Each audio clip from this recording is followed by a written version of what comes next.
Refraction at a spherical surface, यही मेरा topic था। अब देखो बच्चे, ये एक मैं सरफेस ले रहा हूं, ठीक है, जिसके राइट साइड में इधर, ठीक है, एक अलग मीडियम है जिसका रिफ्रैक्टिव इंडेक्स है n2, और इस साइड में एक दूसरा मीडियम है, उसका रिफ्रैक्टिव इंडेक्स है n1। दिखा, इस साइड में जो रिफ्रैक्टिव इंडेक्स मीडियम है उसका रिफ्रैक्टिव इंडेक्स n1, और इस मीडियम का रिफ्रैक्टिव इंडेक्स इज n2। अब यहां से हमने एक प्रिंसिपल एक्सिस ड्रॉ किया, और ये मेरा सरफेस है, तो सरफेस, ये रिफ्लेक्टिंग सरफेस इधर से है, ये मैं ले रहा हूं लाइट को, ठीक है, तो ये मेरा हुआ कॉन्वेक्स सरफेस। तो ये मेरा प्रिंसिपल एक्सिस हो गया, ठीक है, और प्रिंसिपल एक्सिस हो गया जिसका कि अगर ये मैं सरफेस ले रहा हूं तो इसका सेंटर ऑफ कर्वेचर ये है, और ये मैं एक ले रहा हूं सोर्स ऑफ लाइट। तो यहां से जब लाइट चलेगी तो automatically direction of light is this, ठीक है। तो ये इंसिडेंट रे से जा रहा है, तो इंसिडेंट रे को क्या होगा, इसके आगे कैसे जाना चाहिए, एक बार मैं इससे दिखा रहा हूं, वेट, इसको जाना चाहिए था ऐसे, ठीक है, बट ये बेंड कर जाएगा इधर की तरफ, ठीक है, इसको मैं दूसरे मार्कर से दिखा रहा हूं, बेंड करेगा ऐसे। क्यों बेंड करेगा, देखो लाइट जाना चाहिए ऐसे, बस बेंड कर रहा है इधर की तरफ, क्यों, क्योंकि ये रेयरर मीडियम है, ये डेंसर मीडियम है, तो जब रेयरर मीडियम से डेंसर मीडियम की तरफ जाता है तो बेंड करता है टुवर्ड्स द नॉर्मल। ये मेरा नॉर्मल है, ये लाइन मेरा नॉर्मल है, तो नॉर्मल, ये नॉर्मल है तो नॉर्मल के तरफ बेंड किया जाना चाहिए, इधर बेंड कर दिया नॉर्मल की तरफ, देखो ये इधर की तरफ बेंड हो रहा है, ठीक है। तो ये जो रिफ्रैक्टेड रे है that is bending towards the normal, ठीक है, नॉर्मल की तरफ बेंड हो गया, जाना चाहिए था ऐसे पर बेंड हो गया इधर की तरफ, ठीक है। तो अब देखो ये मीट किया यहां पे, तो एक लाइट यहां से गई, दूसरी लाइट यहां से गई, अगर ये लाइट यहां से जाती है तो डायरेक्टली ये पास करेगी, क्योंकि ये क्या है, पोल से पास कर रही है, तो और सेंटर कर्वेचर से, तो ऑब्वियसली यहां से मिट गए। तो किसी भी इमेज को बनाने के लिए मुझे दो रेस चाहिए, तो एक रे मुझे ये मिल गया, दूसरा रे ये मिल गया, और ये मीट किया यहां पे, तो यही मेरा इमेज हो गया, ठीक है। तो यहां तक क्लियर है। अब अगर मैं देखूं तो ये मेरा U है, क्योंकि ये ऑब्जेक्ट को मैं रखा हूं, क्योंकि यही है सोर्स जो कि लाइट इमिट कर रहा है, ये सोर्स है, तो दिस इज U।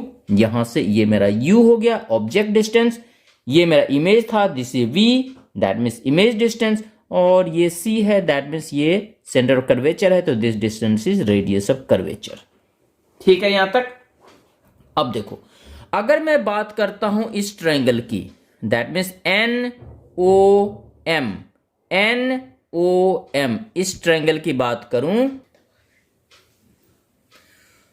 तो क्या होगा, tan NOM, सी ये NOM, ये tan NOM निकालूंगा तो क्या होगा, दिस अपॉन दिस, तो यानी कि NM अपॉन OM, तो NM अपॉन OM ये दिखा यहां पे, ये मिल गया मुझे, ठीक है। अब अगर मैं इस ट्रायंगल की बात करूं, NCM, ठीक है, ये दोनों पॉइंट को मैं सेम मान रहा हूं क्योंकि डिस्टेंस बहुत कम है, ठीक है। तो अगर मैं बात करूं NCM, तो tan NCM क्या हो जाएगा, that means NM upon MC, तो NM upon MC, tan NCM equal to this upon this, that means NM upon MC, NM upon MC। तो ये भी क्लियर हो गया, देखो ये दोनों क्लियर है। अब मैं बात कर रहा हूं ट्रायंगल इसकी NIM, इसमें भी अगर मैं tan NIM की बात करूं, tan यहां देखो tan NIM की बात करूं तो क्या होगा, फिर से this upon this whole, that means NM upon MI, तो वो मेरा ये भी आ गया, ठीक है। अब देखो बच्चे, अब अगर मैं ट्रायंगल ये बात करूं NOC, तो ये देखो एक्सटीरियर एंगल है और ये दोनों इंटीरियर एंगल है, ये दोनों। तो this equal to this plus this. तो क्या मैं लिख सकता हूं इसी की जगह पे, देखो एंगल आई, इसको, हाँ, दिस इक्वल टू दिस बोलते, angle I equal to N O M plus N C M. ठीक है, तो angle I equal to exterior angle equal to sum of the opposite interior angle, ये class 10th में किए हो। ठीक है, उसके बेसिस पे मेरा ये हो गया।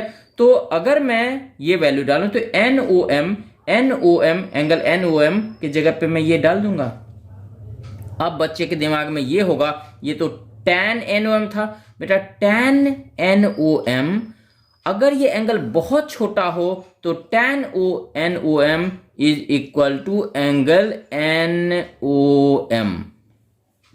ठीक है, tan को नेग्लेक्ट किया जा सकता है, दैट में tan थीटा, अगर मैं थीटा में tan theta equal to theta, अगर एंगल बहुत छोटा हो तो उसके बेसिस पे मैं एंगल NOM के जगह पे मैं ये वैल्यू डाल दूंगा। यस, ये मैं डाल दिया। और फिर NCM, देखो NCM के जगह पे ये वैल्यू मैं डाल दिया, तो यहां पे ये डाल दिया, तो मेरा ये आ गया I का वैल्यू, यानी कि इसके जगह पे मैं ये वैल्यू डालूंगा। ठीक उसी तरह एंगल R, ये ट्रायंगल देखो R को अगर देखना है तो देखो R को निकालना, तो अब एक बार देखना है किस ट्रायंगल को, ये ट्रायंगल, तो NCI, इस ट्रायंगल को देखो NCI, ये ट्रायंगल। ठीक है, इस ट्रायंगल में क्या मैं लिख सकता हूं एंगल R दिखता है इक्वल टू NCM, ये माइनस ये मैं कर सकता हूं, because this plus this equal to this. तो अगर मुझे ये निकालना हो तो this angle minus this angle, yes होगा। तो मैं एंगल R इक्वल टू लिख सकता हूं NCM माइनस NIM कर सकता हूं। तो वही मैं लिखा हूं R, यहां देखो, यहां R equal to, R means angle of this, that angle of refraction, equal to मैं ये लिख सकता हूं, अभी जस्ट हमने किया। अब NCM, देखो NCM का जगह पे मैं ये वैल्यू डाल दिया, और NIM के जगह पे मैं ये वैल्यू डाल दिया, जैसे कि पहले मैं tan थीटा करके निकाला हूं। ठीक है, तो ये मेरा मिल गया। अब अगर R का वैल्यू मेरा ये आ गया, इसे मैं मार्कर चेंज करके दिखा रहा हूं, अगर I के जगह पे मेरा ये वैल्यू आ गया और R के जगह पे मेरा ये वैल्यू आ गया, तो अब इस वैल्यू का मुझे यूज करना है थोड़ी देर में। अब देखो, बाय यूजिंग स्नेल्स लॉ क्या बोलता है, angle of sine of angle of incidence upon sine of angle of refraction equal to refractive index of second medium upon refractive index of first medium. तो सेकेंड मीडियम का refractive index N2, तो ये हो गया मेरा N2, first का है N1, तो अपॉन N1, और रूल तो हमें मालूम है sine I upon sine R। ठीक है, अब देखो, जैसे कि मैं बोला था tan थीटा अगर एंगल बहुत छोटा है तो tan theta equal to theta, same है। उसी तरह से साइन थीटा अगर थीटा बहुत छोटा है तो इक्वल टू थीटा। तो अब मैं इस साइन I को मैं सिर्फ I रखूंगा। ठीक है, एक तो क्रॉस मल्टीप्लीकेशन करके मेरा ऐसे आ गया, ये तो समझ में आ गया। ठीक है, sine I into N1 into sine I, और N2 इंटू साइन R। अब देखो, sine I means I, N1 into I, sine I के जगह पे मैं सिर्फ I लिख रहा हूं, because I means angle of incidence is very small. और ठीक उसी तरह से angle of refraction is also very small, तो सिर्फ मैं R रखूंगा। तो इस स्टेप को मैं ऐसे भी लिख सकता हूं, तो इस स्टेप को मैं ऐसे लिख दिया। ठीक है, अब देखो, अब मुझे क्या करना है, ये I के जगह पे, यहां तक तो ऑलरेडी था, अब मुझे इसकी वैल्यू I के जगह पे मुझे ये सारा वैल्यू डालना है, और R के जगह पे ये सारा वैल्यू डालना है। तो देखो, इसके बाद में अब एक बार मैं ये मार्कर चेंज कर लूं। ठीक है, अब देखो, अब मैं ये सेम लिखा, देखो N1, ये I के जगह पे मैं ये सारा वैल्यू रखूंगा, ये पूरा MN upon O M plus M N upon M C. ठीक है, ये ठीक है, रख दिया हमने, इक्वल टू, अब ये N2 और ये R के जगह पे मैं ये पूरा वैल्यू डालूंगा, तो R के जगह पे मेरा क्या वैल्यू हो जाएगा, mn अपॉन एम सी, देखो ये एम सी माइनस ये mn अपॉन एम आई। मैं कर सकता हूं, यस कर सकता हूं। अब क्या करना है, अब इसको सारा को मल्टीप्लाई कर दो, सारे को मल्टीप्लाई कर देना है। तो देखो ये हो गया मेरा n1, अब इसको मैं mn upon O M plus फिर से ये n1 इंटू ये, तो mn upon M C equal to, right hand side में चलो, n2 ये mn upon M C minus फिर से ये मल्टीप्लाई होगा n2 mn अपॉन एम आई। दिख रहा है? अब देखो यहां पे देखो पूरे में ये mn, तो लेफ्ट हैंड साइड वाले का सारा mn और राइट हैंड साइड वाला का mn ये मैं कैंसिल कर दूंगा। देखो ये कैंसिल हो गया, मैं कॉमन ले लिया एक साथ, कॉमन ले लिया एक साथ, फिर माइनस कर दिया, कैंसिल कर दिया, तो ये मैं एक स्टेप में कर दिया हूं। तो इसके बाद अब ये मैं मार्कर चेंज करके दिखा रहा हूं। देखो ये क्या हो गया, n1 upon O M plus n1 upon M C equal to n2 upon M C minus n2 upon M I. यहां तक लिख सकता हूं, यस मैं कर सकता हूं। अब यहां तक करने के बाद अब क्या करना है, देखो इस वैल्यू को मुझे इस साइड लेना है। अब देखो अब क्या करना है, मुझे इस वैल्यू को इस साइड लेना है और इस वैल्यू को इस साइड ले जाना है। ठीक है, तो अब देखो क्या होता है, अब मैं ये n1 अपॉन ओ एम, ठीक है, ये nm1 है, ठीक है, इसको मैं इधर ले जाऊंगा तो plus n2 upon M I equal to, अब मैं ये n2 अपॉन एम सी, इसको मैं इधर लिएगा तो माइनस n1 अपॉन एम सी। यहां तक क्लियर है?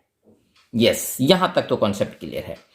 अब इसके बाद देखो क्या होता है, अब देखो ये ओ एम क्या है, ओ एम क्या है, ये यू है मेरा, है ओ एम, ये देखो ओ एम यू है, तो मैं क्या डाल सकता हूं, n1 अपॉन माइनस यू, क्योंकि लेफ्ट साइड में है, लाइट के डायरेक्शन के अपोजिट, मेजरमेंट यहां करूंगा तो लेफ्ट साइड इधर की तरफ, तो ये माइनस यू प्लस, अब देखो n2, अब एम आई बोलो क्या है, एम आई वी है, तो मैं नीचे v लिखा, ठीक है, इक्वल टू n1, अब देखो n2 सॉरी n1 नहीं n2 माइनस n1, और दोनों mc तो सेम है तो कॉमन मैंने ले लिया, ठीक है, तो कॉमन mc क्या है, देखो mc यही तो r है, r मिला, तो यही मेरा ये जो फाइनल मेरा आया है, यही मेरा क्या है,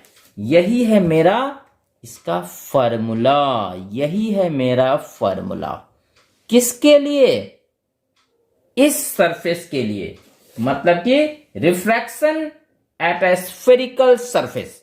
बट इसके जगह पे अगर मेरा सरफेस को देखो, अगर ऐसा, अगर इसके जगह पे सरफेस ऐसा होता, ऐसा, ठीक है, यानी कॉनकेव वाला सरफेस, और फिर लाइट ऐसे जाती, ठीक है, इस डायरेक्शन में जाती, तो फॉर्मूला ऐसा नहीं होता, फिर सब कुछ यही होता, बस मैं n1 n2 को चेंज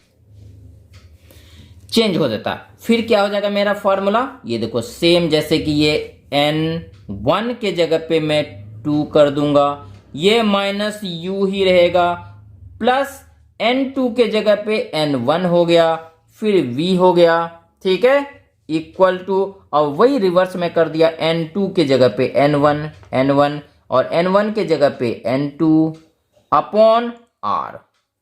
तो ये मेरा फॉर्मूला कब हो जाएगा? ये फॉर्मूला तब हो जाएगा जब मेरा ये जो सरफेस होगा कॉनकेव होगा और ये कॉन्वेक्स के लिए, मतलब कि ये जो है मेरा इसके लिए है और ये है ऐसे सरफेस के लिए, मतलब कि ऐसे सरफेस के लिए, ऐसे वाला, ऐसे सरफेस के लिए, और ऐसे सरफेस के लिए तो ऑलरेडी हमने यहां दिया है। तो I think you must have got.